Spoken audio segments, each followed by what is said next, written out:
جی جناب، welcome back after the break. بہت ہی خوبصورت لمحہ ہے, بہت ہی پرنور ساتھ ہے کہ ہمارے ساتھ اس وقت سعید ہاشمی صاحب یہاں موجود ہیں, جن کی نعتیں ہم یہاں پڑھ رہے تھے, جن کا کلام ہم آپ سب اپنے اپنے طور پہ پیش کر رہے تھے. وہ آج ہمارے ساتھ موجود ہیں. انشاءاللہ تعالی ہماری دعا ہے کہ ہم اسی طرح ان کی پلاٹینم جوبلی بھی منائیں گے, گولڈن جوبلی بھی منائیں گے, آگے آگے اسی طرح سلسلہ چلتا رہے گا. اور یہ بلبل گلستان مدینہ جو انہوں نے ان کی مجموعہ کلام ہے, جس میں 285 نعتیں ہیں. ہماری دعا ہے کہ یہ اسی طرح اس میں کلام بڑھتا رہے, آپ کی آواز سے ہم اسی طرح فیض یاب ہوتے رہیں. آپ کا بہت بہت شکریہ. یہاں آنا آپ کا ہمارے لیے بہت باعث سعادت ہے. آپ کے لیے ایک بہت ہی حقیر سا, بہت ہی چھوٹا سا نذران ہے ہمارے چینل کی طرف سے, ہمارے پروگرام کی طرف سے, عہد رمضان کی طرف سے. یہ آپ کی جو خدمات ہیں ان کے تو ذرے تک بھی نہیں پہنچ سکتا, لیکن آپ اسے پلیز قبول فرمائیے ہماری طرف سے. اور یہ جو ساری آڈینس یہاں کھڑی ہے, یہ اس بات کی گواہ ہے کہ ان کا یہ جو کھڑے ہو کر آپ کو یہاں یہ جو ہے اسٹینڈنگ اویشن دینا, اس بات کا گواہ ہے کہ آپ ہمارے دلوں میں بستے ہیں. پروردگار آپ سب کو سلامت رکھے.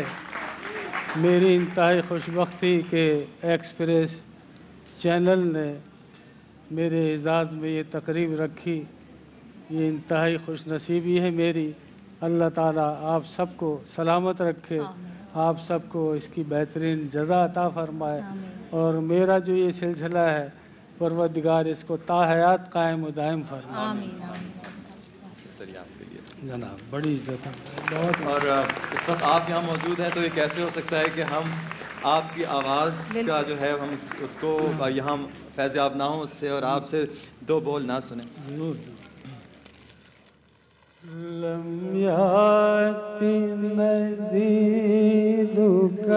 فی نظر, لم یاتی نزیدک فی نظر, مثل تو نہ شد پیدا جانا, مثل تو نہ شد پیدا جانا.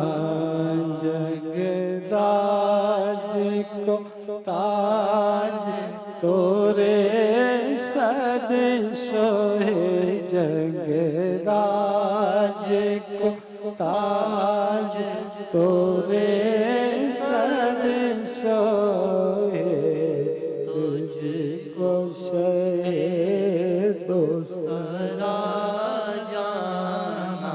البحر علا والموج طغى,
سنہارے رم جم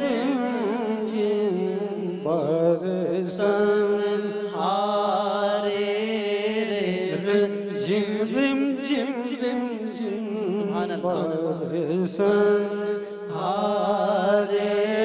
رم جم رم جم بس دو بوند ادھر بھی گرا جانا دو بوند ادھر بھی گرا جانا بس خم خم نوائے رضا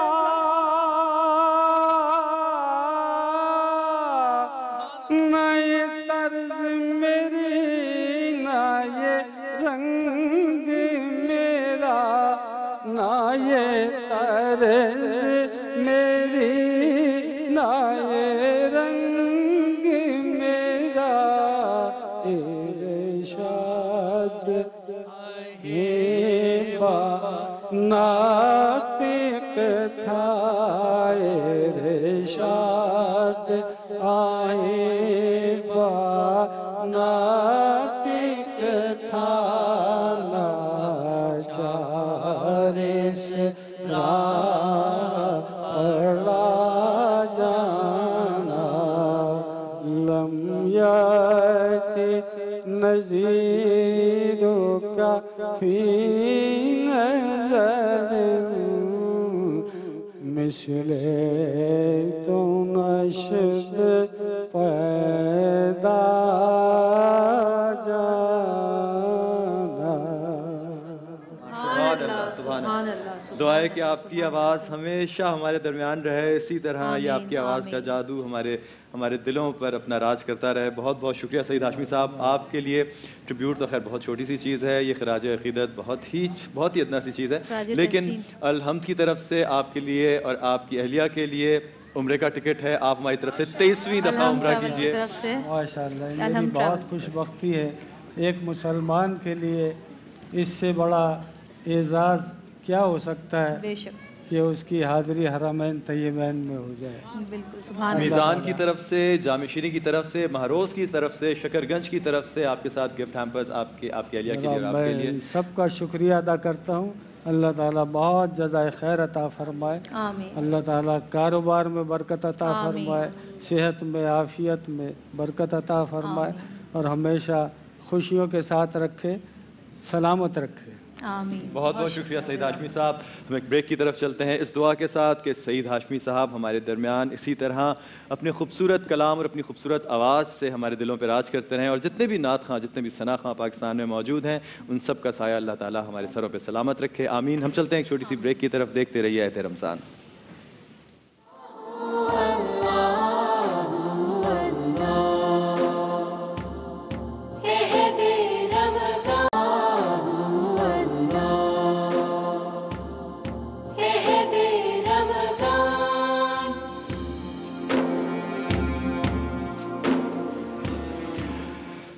جی جناب، عہد رمضان میں ایک دفعہ پھر آپ کو خوش آمدید۔ عہد رمضان کی ٹرانسمیشن جیسا کہ آپ جانتے ہیں کہ ایکسپریس انٹرٹینمنٹ اور ایکسپریس نیوز پر آپ ایک ساتھ دیکھ سکتے ہیں۔ رہنما سیگمنٹ کا وقت ہے، میں اپنے حلقہ 11 میں ہوں اس وقت۔ میرے ساتھ میرے بہت ہی عزیز، بہت ہی پیارے جناب علامہ ارشد حسن ثاقب صاحب موجود ہیں، سرپرست اعلیٰ ممتا فاؤنڈیشن، جناب مولانا امین شہیدی صاحب تشکیل امت واحدہ پاکستان کے چیئرمین، اور جناب مفتی عمران خان ڈائریکٹر سیرت انسائیکلوپیڈیا پروجیکٹ۔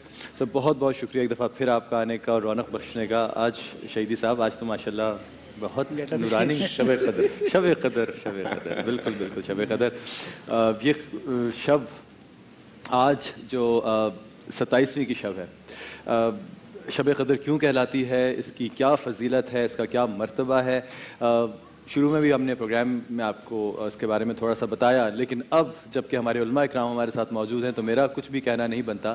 اب میں ایک بہت مدلل اور بہت ہی تفصیل کے ساتھ میں جاننا چاہتا ہوں ایک ایک کر کے جناب ہمارے علماء اکرام سے کہ شب قدر کو شب قدر کیوں کہا جاتا ہے اور اس کی کیا فضیلت ہے قرآن کی روح سے۔ بسم اللہ الرحمن الرحیم۔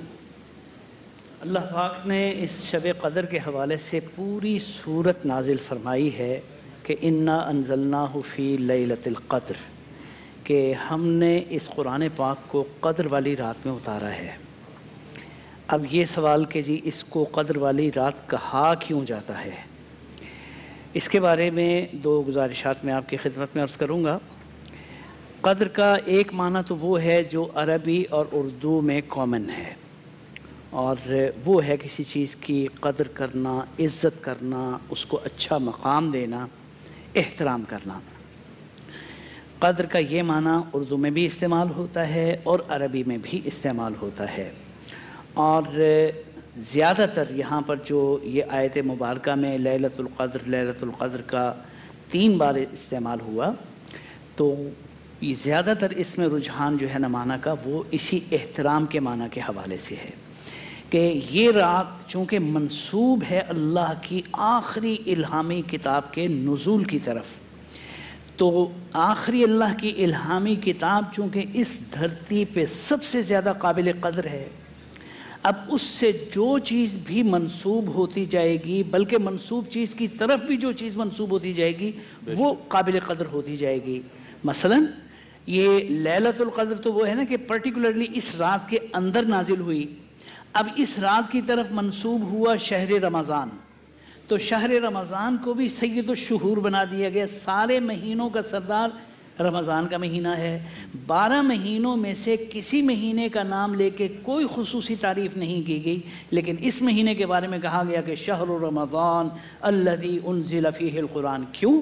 اس لیے کہ یہ رمضان منسوب ہو رہا ہے لیلۃ القدر کی طرف، اور لیلۃ القدر منسوب ہو رہی ہے قرآن پاک کی طرف۔ یہ تو ہوا اس کا ایک معنی۔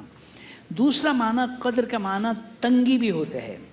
اللہ پاک نے قرآن کریم میں ارشاد فرمایا کہ یبسط الرزق لمن یشاء ویقدر، اللہ پاک جس کے لیے چاہتے ہیں رزق کو وسیع کر دیتے ہیں، جس کے لیے چاہتے ہیں رزق کو تنگ کر دیتے ہیں، تو اس کا دوسرا معنی تنگی کا ہوتا ہے۔ اس رات کو تنگی کی رات کہنے کی بنیادی وجہ یہی سورۃ القدر کے اندر جو آخر میں اللہ پاک نے ارشاد فرمایا کہ تنزل الملائکۃ والروح فیہا باذن ربہم من کل امر سلام ہی حتی مطلع الفجر، کہ رات شروع ہونے سے لے کے طلوع فجر تک جبریل امین دیگر فرشتوں سمیت اس دھرتی کے اوپر نازل ہوتے ہیں، اور ان فرشتوں کا نزول اس قدر زیادہ ہوتا ہے کہ گویا دھرتی انسانوں کے لیے تنگ پڑ جاتی ہے، تو اس تنگی کے حوالے سے بھی اس کا معنی لیلۃ القدر بن سکتا ہے، ایک اس معنی میں، لیکن زیادہ تر جو ہے نا مطلب معنی کا رجحان ادھر قدر اور عزت کے حوالے سے۔ امین شہیدی صاحب۔ بسم اللہ الرحمن الرحیم۔ میں سب سے پہلے تو آج 27ویں شب ہے، اس حوالے سے تمام عالم اسلام کو مبارکباد پیش کروں گا۔ میں نے پہلے بھی کسی پروگرام میں عرض کیا تھا کہ طاق راتوں کے حوالے سے اہل تشیع اور اہل سنت دونوں میں روایات موجود ہیں کہ ان طاق راتوں میں شب قدر کو تلاش کرو۔ ہمارے ہاں ایک رات کا اضافہ کیا جاتا ہے، 19ویں رات۔ 19ویں رات کے بارے میں بھی کہا جاتا ہے کہ احتمال ہے کہ اس میں شب قدر ہو، کیونکہ وہ آخری عشرے کا ہی حصہ، آخری عشرے کا حصہ بن جاتا ہے۔ جی۔ اور 19ویں کے بعد 21ویں، 23ویں، 25ویں، 27ویں، 29ویں، ان تمام راتوں کے حوالے سے روایات ملتی ہیں۔ 23 کے حوالے سے ہمارے ہاں زیادہ روایتیں ہیں، 27 کے حوالے سے نسبتاً کم روایتیں ہیں، لیکن روایتیں موجود ہیں۔ جی۔ پہلی بات، جیسے شب قدر کے حوالے سے مولانا نے فرمایا، شب قدر قرآن کریم کی اپنی گواہی کے مطابق اگرچہ ایک رات ہے، لیکن ایک مومن انسان کے لیے مسلسل 83 سال عبادت کی نسبت اس ایک رات کی عبادت جو ہے زیادہ برتر بھی ہے اور اعلیٰ اور افضل بھی ہے۔ یعنی اگر ایک شخص 83 سال مسلسل عبادت کرتا رہے تو 83 سال آپ دیکھیں 83 ایئرز، اگر مسلسل عبادت کرتا رہے تو اس پوری عبادت سے آج کی یا شب قدر کی ایک رات کی عبادت قرآن کی واضح اور شفاف گواہی کے مطابق زیادہ برتری رکھتی ہے اور فضیلت رکھتی ہے، اور اس کی وجہ یہی ہے کہ فرشتے اترتے ہیں، تنزل الملائکۃ والروح فیہ، اس آج کی اس رات میں اترتے ہیں۔ نبی کریم کے دور میں خود نبی کریم پر اترتے تھے۔ یہ اتر کے کیا کرتے ہیں؟ یہ انسان کی مقدرات اور اس کی تقدیر کے فیصلے لے کر اترتے ہیں۔ گویا آج کی رات آپ نے اگر اپنی تقدیر بنانی ہے، اگر آپ نے کچھ حاصل کرنا ہے، اگر اگلے 365 ایام کے لیے آپ کی کوئی آرزو ہے، آپ کی کوئی خواہش ہے، آپ کی کوئی دعا ہے، آپ کی کوئی طلب ہے، آپ کی کوئی مشکل ہے، آپ کو کوئی اضطراب ہے، آپ کہیں پر پھنسے ہوئے ہیں، تو ان تمام مسائل اور مشکلات کا حل آج کی یا شب قدر کی اس رات میں ہے، اور اس رات کو ان تمام مسائل کی کنجی قرار دیا گیا ہے۔ لہٰذا اگر اس رات میں کوئی شخص جاگتا ہے اور فرشتوں کے نزول کے حوالے سے اپنے آپ کو تیار کرتا ہے، تو جو دعا وہ مانگتا ہے اللہ کی زمین پر قائم حجتوں کے طفیل اللہ اس کی اس دعا کو قبول کرتا ہے۔ لہٰذا ہمارے ہاں یہ روایت ہے کہ جب نبی کریم موجود تھے تو اس رات میں فرشتے نبی کریم پر اترتے تھے، یعنی زمین پر اترتے ہیں، کیا کرتے ہیں فرشتے؟ ظاہر انسانوں کے مقدرات کے فیصلے لے کر اترتے ہیں، اور جو ہستی اللہ کی طرف سے زمین پر حجت ہے، زمین پر دلیل ہے، اس کے سامنے پیش کرتے ہیں، اور اپنے دور میں نبی کریم صلی اللہ علیہ وآلہ وسلم اس منصب پر تھے اور آپ کے سامنے پیش کیا کرتے تھے۔ تو مکتب اہل البیت کے عقیدے کے مطابق ہر زمانے میں زمین پر اللہ کی حجت موجود ہے۔ چونکہ موجود ہے اس لیے جب فرشتے اترتے ہیں تو انسانوں کی تقدیروں کے فیصلے اللہ کی اس حجت کے سامنے پیش کرتے ہیں، گویا انسان جو مانگتا ہے وہ اللہ کی طرف سے آج کی رات میں قبول ہوتا ہے۔ اس لیے کہا گیا ہے کہ بدقسمت ترین انسان وہ ہے جو شب قدر میں بخشا نہ جائے، اس کو پھر اپنی قسمت کے حوالے سے ماتم کرنا چاہیے جس نے ایک ایسی رات کھو دی جس سے برتر کوئی رات نہیں تھی، اور اس نے اس رات کو ایسی چیزوں میں ضائع کر دیا جس کی کوئی قیمت نہیں تھی، اور وہ چیزیں حاصل نہ کر پایا جس کے لیے آج کی رات اس کو انعام کے طور پر دی گئی تھی۔ جی مفتی عمران صاحب۔ بسم اللہ الرحمن الرحیم۔ دیکھیں بنیادی گفتگو تو ہو گئی ہے، لیکن سب سے پہلے جو آپ کا سوال تھا کہ آج کی رات کو قدر والی رات کیوں کہتے ہیں، تو مجھے امام قرطبی کا ایک قول یاد آ رہا ہے جس میں آپ نے ارشاد فرمایا کہ آج کی رات کو شب قدر اس لیے کہا جاتا ہے کہ اس رات میں قدر والی امت کو قدر والی رات میں ایک قدر والی کتاب عطا فرمائی گئی ہے۔ تو وہ جو کتاب ہم کو ملی ہے اس نے اس پوری امت کی تقدیر کو بدل دیا ہے، اور پوری انسانیت کی تقدیر کو بدل دینے کی اس میں صلاحیت موجود ہے، اس وجہ سے اس رات کو شب قدر کہتے ہیں۔ اب اگلا سوال کہ یہ جو 27ویں شب ہے، ڈیفینیٹلی جس طرح سے یہ بات وضاحت میں آ گئی کہ مختلف جو طاق راتیں اس میں شب قدر کو تلاش کرنا چاہیے، لیکن 27ویں شب جو ہے اس کو شب قدر اغلب گمان کے مطابق کئی وجوہ سے کہا جاتا ہے۔ یقیناً روایات تو موجود ہیں، لیکن قرآن حکیم کی یہ جو سورہ انزلنا ہے جس کے اندر سورہ قدر ہے، اور انا انزلناہ فی لیلۃ القدر وما ادراک ما لیلۃ القدر لیلۃ القدر خیر من الف شہر، اس میں 3 مرتبہ لیلۃ القدر کا لفظ استعمال ہوا ہے۔ اور اگر ہم لیلۃ القدر کے لفظ کے حروف کو گنیں تو یہ 9 حروف بنتے ہیں، لام یا لام تا لیلہ، القدر الف لام قاف دال را، یہ 9 حروف بنتے ہیں لیلۃ القدر، اور 3 مرتبہ اس صورت میں لیلۃ القدر کا لفظ آیا ہے، اس کا مطلب ہے 9 یا 27۔ تو بزرگان دین نے اپنی کتب میں لکھا ہے کہ یہ اس طرف اشارہ ہے کہ 27ویں شب ہی وہ شب ہے جس کو لیلۃ القدر کہا جاتا ہے۔ پھر اس کے اندر سورۃ القدر کے اندر ہی جو آخری حصہ ہے ہیا حتی مطلع الفجر، کہ یہ رات طلوع صبح تک سراسر سلامتی والی رات ہے، تو اس میں ہیا کی جو ضمیر ہے کہ یہ رات، یہ سورہ قدر کے کلمات میں 27واں کلمہ بنتا ہے جو اس طرف اشارہ ہے کہ یہ رات یعنی 27ویں رات وہ رات ہے جو طلوع صبح تک سراسر سلامتی والی رات ہے۔ اب اس رات کے اندر اس کی حکمت کیا ہے؟ حدیث شریف کے اندر آتا ہے کہ نبی علیہ الصلوۃ والسلام تشریف فرما تھے، صحابہ کرام بیٹھے ہوئے تھے، تو نبی علیہ الصلوۃ والسلام نے بنی اسرائیل کے 4 نفوس کا ذکر فرمایا جو ایسے نفوس قدسیہ تھے جنہوں نے 80 سال اس حالت میں عبادت کی کہ گویا پلک جھپکتے ہوئے ان سے اللہ کی نافرمانی سرزد نہ ہوئی۔ اور اس کے اندر انبیاء کرام کا نام آتا ہے جس میں حضرت زکریا علیہ السلام کا اسم مبارک موجود ہے، حضرت حزقیل علیہ السلام کا اسم مبارک موجود ہے، یوشع بن نون علیہ السلام کا اسم مبارک موجود ہے، اور اسی طریقے سے حضرت ایوب علیہ السلام کا ذکر آتا ہے، 4 انبیاء کا۔ صحابہ کرام نے جب یہ بات سنی تو سن کر پریشان ہوئے، اور فرمایا خدا کے رسول ہماری عمریں تو اتنی نہیں ہوتی کہ ہم 80 سال ایسے گزار دیں کہ گویا پلک جھپکتے ہوئے اللہ کی نافرمانی نہ ہو. تو نبی علیہ السلام نے جب صحابہ کرام کی اس بات کو سنا تو آپ سن کر اس بارے میں غمگین ہو ہی رہے تھے کہ اللہ کی طرف سے سورت کا نزول ہوا اور اللہ نے فرمایا آپ کو وہ رات عطا کی گئی ہے جو 1000 مہینوں کی عبادت سے فضیلت والی رات ہے. یعنی اگر کوئی اللہ کا بندہ فقط اس رات اللہ کی عبادت کرے گا تو حدیث شریف میں نبی علیہ السلام نے فرمایا من قام فی لیلۃ القدر ایمانا و احتسابا غفر له ما تقدم من ذنبی. فرمایا اس رات میں اللہ کی بارگاہ میں ایمان اور احتساب کے ساتھ جو شخص بھی قیام کرے گا اللہ رب العزت اس کے گزشتہ تمام گناہوں کی بخشش فرما دے گا. تو آج کی رات اللہ کی بارگاہ میں استغفار کی رات ہے, توبہ کی رات ہے, مغفرت کے طلب کی رات ہے. اور نبی علیہ السلام نے حضرت عائشہ سے فرمایا تھا عائشہ اگر تم اس رات کو پالو تو کیا کرنا, اللہ کی بارگاہ میں عرض کرنا اے میرے رب انک انت عفو کریم تحب العفو فاعف عنا, اے ہمارے رب تو بے انتہا معاف فرمانے والا ہے, تو ہمارے گناہوں کو معاف فرما دے اور ہمارے ساتھ درگزر کا معاملہ فرمائے. انشاءاللہ جو اللہ کا بندہ اس طرح اللہ کی طرف رجوع کرے گا آج کی رات طلوع صبح تک اس کے لیے سراسر سلامتی والی رات ہو جائے گی. اللہ کرے کہ ہم بھی ان بندوں میں سے ہوں جو آج کی رات کا فائدہ اٹھا لیں, مغفرت طلب کریں, جتنا زیادہ اللہ کے حضور رو کے اشک بہا کے صدقے دل سے اپنے گناہوں کی توبہ کریں اور اپنے نصیب لکھوائیں. آج ہی کی رات ہے, اس رات کو دعا ہے کہ کوئی بھی مسلمان کھو نہ پائے.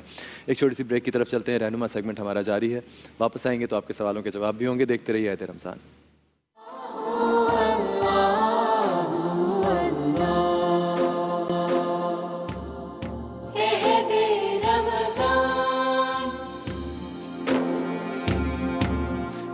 ایک دفعہ پھر خوش آمدید آپ کو عہد رمضان میں. آج چونکہ آپ سب جانتے ہیں کہ 27ویں کی شب ہے تو آج ہماری خاص ٹرانسمیشن ہوگی جس میں ہمارے سارے مشہور نعت خواں صدیق اسماعیل صاحب, سعید ہاشمی صاحب, یہ سب یہاں موجود ہوں گے ہمارے ساتھ. آج کی ٹرانسمیشن اسد ایوب صاحب ہمارے ساتھ ہوں گے, اسد الحق ہمارے ساتھ ہوں گے. یہ سارے خوبصورت سوز خان, یہ نعت خوان, یہ خوبصورت آوازیں یہ ہمارے ساتھ ہوں گے. اور آپ اگر آج کی ٹرانسمیشن مس کریں گے تو آپ بہت بڑا نقصان کریں گے, اس لیے کہ اتنی خوبصورت محفلیں بہت کم ہوتی ہیں جہاں اتنے سارے بڑے نعت خوان ایک ساتھ ایک ہی نشست پر ہوں. ہمارے ساتھ علماء اکرام تو ہیں ہی اور وہ بھی ہمارے ساتھ ہوں گے. تو آج کی ٹرانسمیشن بہت خاص ہے, اس کو دیکھنا نہ بھولیے گا. جی ہمارے ساتھ اس وقت کالر بھی موجود ہیں اور وہ لائن پر ہیں. جی ہیلو, السلام علیکم. وعلیکم السلام. کراچی سے زینت بات کر رہی ہوں. عمران بھائی آپ کی ٹرانسمیشن سب سے پہلے تو میں بہت زیادہ مبارکباد پیش کرنا چاہوں گی آپ کی پوری ٹیم کو. بے حد خوبصورت, بہت معلومات افزا پروگرام جو ہے وہ آپ کا آج کا جاری ہے اور علماء کرام کی محفل ہے. تو میں علماء کرام کے سامنے جو ہے وہ ایک سوال رکھنا چاہوں گی اور رہنمائی درکار ہوگی ان کی کہ شب قدر کی چونکہ گفتگو ہو رہی ہے ماشاءاللہ بہت ہی خوبصورت گفتگو. اور ایک سوال میرا یہ ہے کہ شب قدر چونکہ سارے لوگ جو ہے وہ عمومی جو عبادات ہوتی ہیں وہ کر رہے ہوتے ہیں, لیکن کیا کوئی مخصوص عبادت جو ہے وہ شب قدر سے ریلیٹ ہے یا جس کی احادیث میں بہت فضیلت آئی ہوئی ہے جس کا کرنا بہت ضروری ہے شب قدر میں؟ تو علماء کرام اس حوالے سے رہنمائی فرمائیں. بالکل, میں آپ کے سوال کا جواب کیونکہ میری بھی نالج میں اضافہ ہوگا. میں ارشد صاحب سے پوچھوں گا, پھر میں امین شہری صاحب سے پوچھوں گا کہ فقہ جعفریہ کے حوالے سے کون سے ایسے اعمال ہیں, اور آپ بھی ارشد سر آپ بھی مجھے پلیز بتائیے, اور مفتی صاحب آپ بھی اس میں ہماری تھوڑی سی نالج میں اضافہ کیجیے. بسم اللہ الرحمن الرحیم. شب قدر کے حوالے سے قرآن اور سنت میں کوئی مخصوص عبادت متعین نہیں کی گئی. نہیں ہے, بالکل متعین نہیں ہے کہ آپ نے صرف نوافل پڑھنے ہیں, صرف تلاوت کرنی ہے, صرف ذکر و اذکار کرنا ہے, یا صرف استغفار کرنا ہے, یا صرف درود پاک پڑھنا ہے. ایسا تعین کوئی بھی نہیں ہے. جو بھی عبادت آپ آسانی کے ساتھ, خوشی کے ساتھ اور دل کی فرحت کے ساتھ کر سکتے ہیں تاکہ دل جمع رہے اور زیادہ سے زیادہ وقت آپ اپنا اس عبادت میں صرف کر سکیں. بلکہ عبادات بدلتے رہیں, تھوڑی دیر نوافل پڑھ لیے, تھوڑی دیر استغفار پڑھ لی, تھوڑی دیر ذکر و اذکار کر لیا, تھوڑی دیر تلاوت کر لی. اور یہ کوئی ان میں سے ایک مشورہ ضروری نہیں ہے. کچھ بھی کرنا ہو مقصود صرف اللہ کی رضوان اور مقصود اپنے گناہوں سے خلاصی, اپنے گناہوں کی توبہ اور ان کو دھونے دھلانے کے سلسلے میں اپنی پوری تگ و تاز صرف کر دینا، یہ مقصود ہونا چاہیے کہ آج کی رات میں کم از کم اپنے آپ کو گناہوں سے مکمل طور پر پاک کر لوں۔ ایک تو یہ کہ اس کے اعمال مقرر نہیں ہیں، جو بھی چاہیں تقرب خداوندی والے اعمال آپ کر سکتے ہیں۔ دوسرا، نبی کریم صلی اللہ علیہ وسلم نے کئی مواقع پر ارشاد فرمایا کہ تحروا لیلۃ القدر، اس لیلۃ القدر کو رمضان شریف کے آخری 10 دنوں کی 5 طاق راتوں میں تلاش کرو، ٹھیک ہے؟ اس لیے تعین کے ساتھ یہ سمجھنا کہ 27ویں ہی لیلۃ القدر ہے یا 21ویں ہی لیلۃ القدر ہے، یہ نظریہ درست نہیں ہے۔ اگرچہ بعض روایات میں بعض یعنی راتوں کے حوالے سے ترجیحی پوائنٹس آتے ہیں، لیکن انہیں ترجیحی پوائنٹس کہا جا سکتا ہے، اس سے زیادہ نہیں۔ اور تیسری میں یہ بھی گزارش کر دوں کہ مولانا ابھی اپنے مسلک کے حوالے سے جو فرما رہے تھے، اہل سنت کے ہاں فرشتوں کا نزول جو ہے وہ تا قیامت ہر اپنا لیلۃ القدر میں، اور میں یہاں یہ بھی عرض کرتا ہوں کہ لیلۃ القدر بھی بدلتی رہتی ہے، کبھی 21ویں میں آ جائے گی، کبھی 29ویں میں آ جائے گی، کبھی 23ویں میں آ جائے گی۔ ہر سال اس کا دورانیہ بدلتا رہتا ہے، اور اللہ پاک کی بہت بڑی حکمت ہے اس کو 5 راتوں کے اندر محدود کرنے اور اس کا تعین چھپا لینے میں۔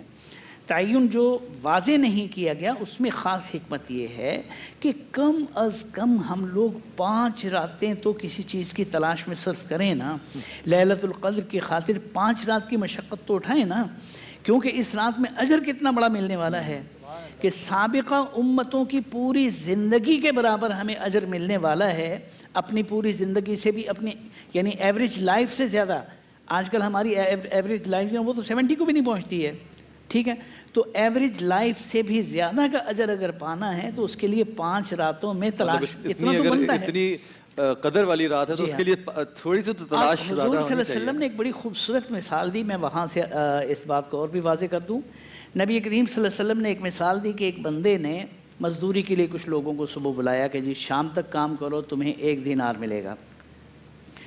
پھر کچھ لوگوں کو اس نے ظہر کے بعد بلایا اور کہا کہ بھئی تم لوگ بھی آ جاؤ اور کام کرو، شام تک تمہیں بھی 1 ہی دینار ملے گا۔ اور جب عصر کا وقت آیا تو اس نے کچھ اور لوگوں کو ہائر کیا اور کہا کہ تم یہ عصر سے لے کے مغرب تک بھی کام کر لو تو تمہیں 1 ہی دینار ملے گا، ان سب کے برابر ملے گا۔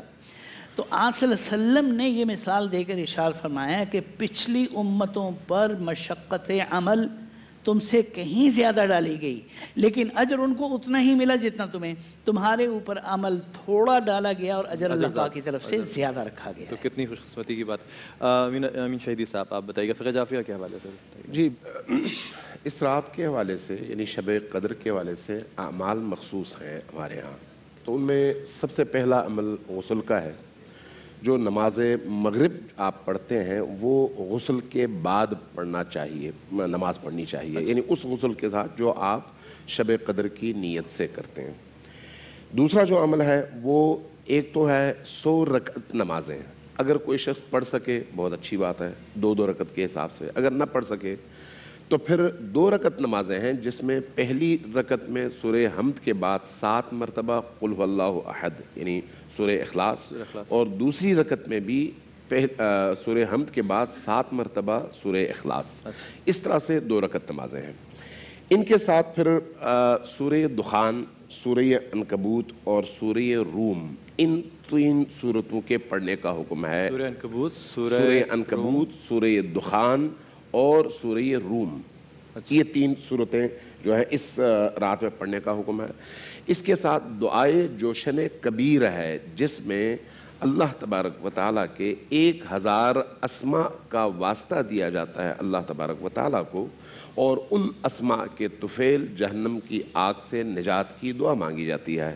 اگرچہ طولانی ہے، 1.25 گھنٹہ لگتا ہے اس کو پڑھنے میں، لیکن انتہائی مجرب ہے چونکہ اسماء الہی ہیں، اور 1000 اسماء الہی ہیں جو اہل البیت سے منقول ہیں، اور خود نبی کریم سے اہل البیت نے نقل کی ہے یہ دعا جس کو دعائے جوشن کبیر کہتے ہیں۔ امین شاہ صاحب، اگر ہم جماعت میں پڑھ رہے ہوں تو کوئی ایک اگر وہ پڑھ رہا ہو، ایک شخص، تو ہم اس کے ساتھ اگر سننا ہی کافی ہوتا ہے یا اس کو ہر کسی کی تلاوت کرنا؟ دیکھیں، جب آپ نہ پڑھ سکیں تو پھر سننا اس کے بعد کا مرحلہ ہے، لیکن اگر خود پڑھ سکیں, اپنی زبان سے یہ جملے ادا کر سکیں, تو اس کا اثر ظاہر ہے یقینی طور پر زیادہ ہے. اس کے ساتھ 100 بار استغفار کرنا, تسبیحات میں لیں, 100 بار مسلسل استغفار پڑھیں. اور استغفار کے ساتھ جو اہم کام ہے, ان میں ایک کام یہ ہے کہ شب قدر کی ایک زیارت مخصوص ہے امام حسین علیہ السلام کی, اس کی بھی بڑی تاکید ہے کہ آج کی رات میں وہ زیارت پڑھی جائے, جس سے آپ ظلم سے اپنی نفرت کا اظہار کرتے ہیں اور مظلوم کی حمایت اور مظلوم سے آپ اپنی یکجہتی کا اظہار کرتے ہیں. اور اس کے ساتھ جو آخری عمل ہے وہ عمل قرآن کہلاتا ہے. عمل قرآن میں آپ قرآن سر پر رکھتے ہیں اور سر پر پہلے قرآن کو کھول کر 3 جملے ہیں, مفاتیح میں موجود ہیں, اور نیٹ پہ بھی آپ اگر چلے جائیں تو وہ 3 جملے آپ کو مل جائیں گے. ان 3 جملوں کو پڑھنے کے بعد قرآن کریم کو سامنے رکھ کر, اس کے بعد قرآن کریم کو سر پر رکھ کر, یہ جو 14 معصومین ہیں جن کو ہم ائمہ اہل البیت کہتے ہیں, اور ائمہ اہل البیت کے ساتھ حضرت فاطمہ الزہرا سلام اللہ علیہا اور نبی کریم کی ذات اقدس, ان ہستیوں کا واسطہ دے کر اللہ سے گناہوں کی مغفرت مانگی جاتی ہے. بک یا اللہ, بک یا محمد, یا بمحمد, اور اسی طرح سے بعلی, بفاطمہ.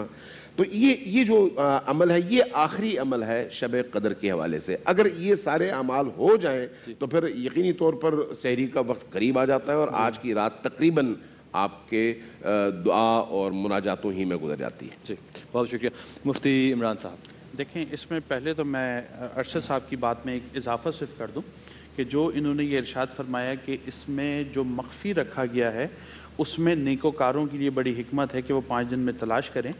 اس میں ایک حکمت ہے جو گناہ گاروں کے لیے بھی ہے, اور گناہ گاروں کے لیے حکمت یہ ہے کہ اگر یہ رات متعین ہو جاتی کہ صرف 27ویں یا صرف 23ویں یا صرف 21ویں, اور متعین ہونے کے باوجود اگر کوئی بندہ اس میں گناہ کرتا تو وہ اللہ کی لعنت اور اللہ کی رحمت سے محرومی کا یقینی حقدار ہو جاتا.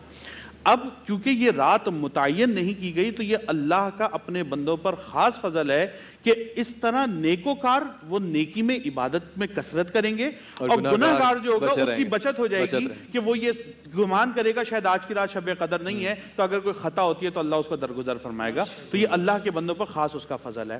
جہاں تک بات اس سوال کی کہ خاص عبادات آج کی رات میں کیا کی جائیں, تو دیکھیں جیسے پہلی قرآن حکیم سے اس بات کی وضاحت ہو رہی ہے, انا انزلناہ فی لیلۃ القدر, کہ یہ رات جو ہے یہ وہ ہے کہ اس کے اندر اللہ نے ہو کی ضمیر قرآن کی طرف ہے کہ قرآن کو اتارا.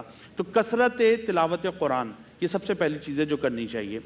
دوسری بات جو حدیث میں نے آپ کی خدمت میں پیش کی تھی کہ نبی علیہ الصلوۃ والسلام نے ارشاد فرمایا, من قام لیلۃ القدر ایمانا واحتسابا غفر له ما تقدم من ذنبی, جو اس رات میں قیام کرے گا ایمان اور احتساب کے ساتھ اللہ اس کے پچھلے گناہوں کو معاف کرے گا. اس کا مطلب یہ ہے کہ اس میں اصل عبادت وہ ہوگی جو حالت قیام میں ہوگی, یعنی کہ نوافل کی جو کثرت ہے وہ اس رات میں کی جانی چاہیے. تیسری عبادت وہ حدیث جو حضرت عباس رضی اللہ تعالیٰ عنہ کی طرف منسوب ہے کہ جس میں نبی علیہ الصلوۃ والسلام نے یہ ارشاد فرمایا کہ چچا جان ہو سکے تو زندگی میں ایک بار ایک صلاۃ و تسبیح پڑھنا, اور صلاۃ و تسبیح اگر تم نے ادا کی تو تمہارے اگلے پچھلے پوشیدہ, ظاہر, صغیرہ اور کبیرہ اللہ رب العزت تمام گناہوں کو معاف فرما دے گا. اور پھر نبی علیہ الصلوۃ والسلام نے یہ ارشاد فرمایا ہو سکے تو اس نماز کو روزانہ پڑھنا, روز نہ پڑھ سکو تو کم از کم مہینے میں ایک بار پڑھنا, یہ بھی نہ کر سکو تو سال میں ایک بار پڑھنا, اور پھر فرمایا یہ بھی نہ کر سکو تو زندگی میں ایک بار ضرور پڑھنا ہے, تمہاری بخشش کروا دے گی.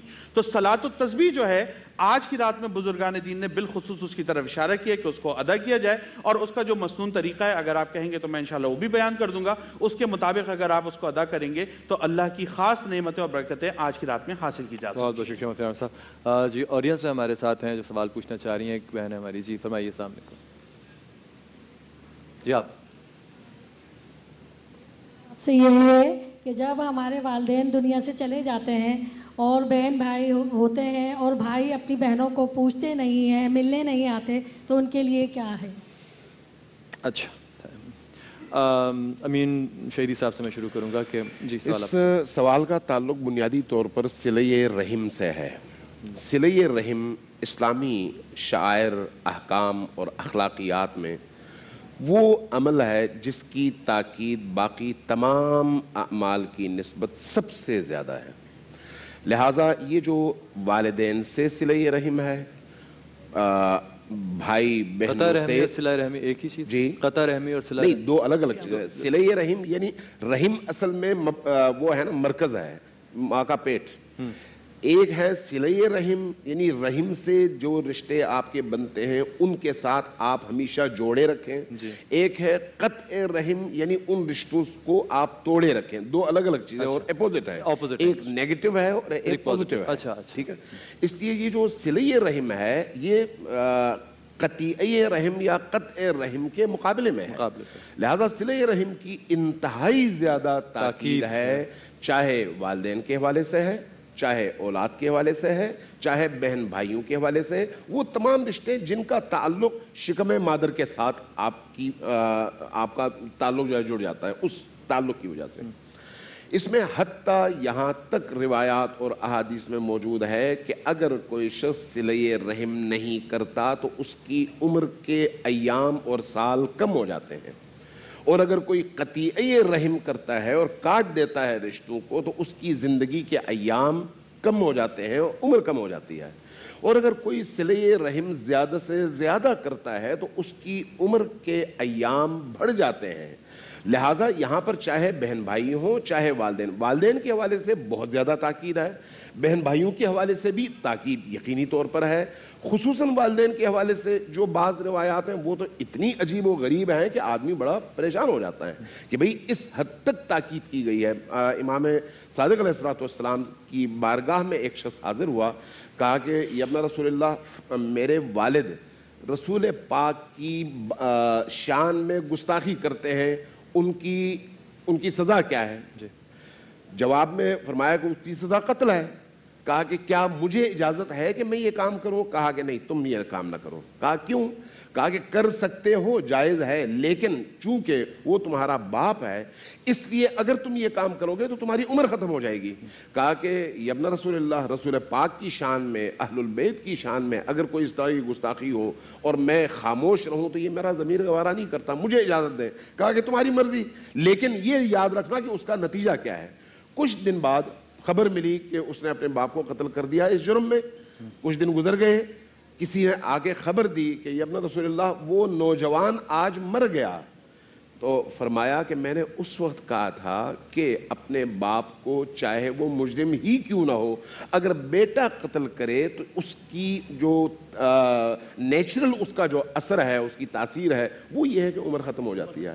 لہٰذا یہ جو صلہ رحم کا معاملہ ہے یہ اتنا اہم ہے کہ اس سے چشم پوشی کرنا گویا اپنے آپ سے دشمنی کرنے کے مترادف ہے. اس لیے اس کا بہت زیادہ خیال رکھنا جی. اور یہ آج سائنس نے پروف کیا ہے. میرے پاس کہ ایک سوزان پنکا ایک ٹیڈ ایکس اسپیکر ہیں. ٹیڈ ایکس کا آپ بہت سے لوگ جانتے ہوں گے کہ ایک پلیٹ فارم ہوتا ہے جس پہ موٹیویشنل اسپیکرز کوئی بھی اسپیچ دیتے ہیں. اس میں ایک 4 سپٹمبر 2017 کو ایک رپورٹ پبلش ہوئی جس میں انہوں نے بتایا کہ سیکرٹ آف لانگسٹ لائف یعنی زندہ رہنے کی جو سب سے ریسرچ کی گئی. انہوں نے اپنے فوکس گروپس بنائے، انہوں نے ریسرچ کی اور سب سے پوچھا کہ آپ کی زندگی کا سب سے بڑی وجہ کیا تھی. تو جو بھی اس سے اسٹیٹسٹک سامنے آئے اس میں ہیلتھ آئی، اس میں آپ کا فوڈ آیا، اس میں آپ کی ایکسرسائز آئی، اس میں یہ ساری چیزیں آئی، میڈیکل، ویلتھ. لیکن جو فائنل اس خاتون نے جو کنکلوژن دیا ہے، جو سوزان پنکر کا میں نام بتا رہا ہوں، انہوں نے کہا کہ جو سائنس نے آج یہ ثابت کیا ہے کہ آپ کی جو سب سے زیادہ زندگی لمبی کرنے کی جو وجہ ہوتی ہے وہ یہ ہوتی ہے کہ آپ اپنے پیاروں میں اور جو قریبی ترین رشتہ داروں میں جو لوگ زیادہ وقت گزاریں گے، جو ان کے ساتھ اپنا تعلق جوڑ کے رکھیں گے، وہ لوگ سب سے زیادہ زندگی جیتے ہیں، سب سے زیادہ ان کی طویل عمر ہوتی ہے. اور یہ بات آج سائنس نے پروف کر دی جو آج امین شہیدی صاحب فرما رہے ہیں. ہم چھوٹی سی بریک کی طرف چلتے ہیں اور واپس آئیں گے. عہد رمضان آپ دیکھتے رہیے ایکسپریس انٹرٹینمنٹ اور ایکسپریس نیوز پہ. اور یاد سے آج کی رات کی ٹرانسمیشن جو کہ سحر کے لیے آج 27ویں کی شب کے لیے خاص طور پہ عہد رمضان نے ڈیزائن کی ہے، اس کو دیکھنا مت بھولیے گا. اس میں تمام بڑے نعت خواں آئیں گے، علماء اکرام ہوں گے، ایک بہت خوبصورت محفل ہوگی. دیکھتے رہیے عہد رمضان. ہم ملتے ہیں ایک بریک کے بعد.